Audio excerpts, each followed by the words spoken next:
এ সবাই শুনো, হোলির দিনে একটা ছেলে নেশা করে গাছকে রং মাখিয়েছিল।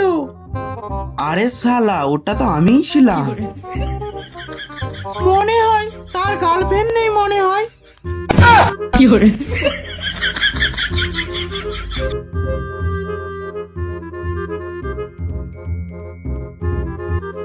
দেখ ভাই, এই গরুটা না কালকে দড়ি দিয়ে পালিয়ে গিয়েছিল।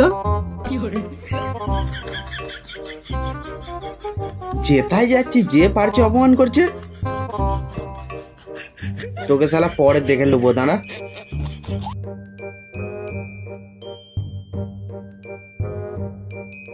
শালা হোলির দিনে একটু বেশি হয়ে গেছিল বলে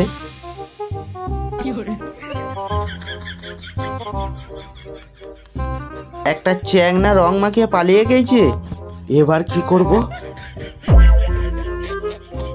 শালা একবার যদি ধরতে পাই, আরে বাবরে,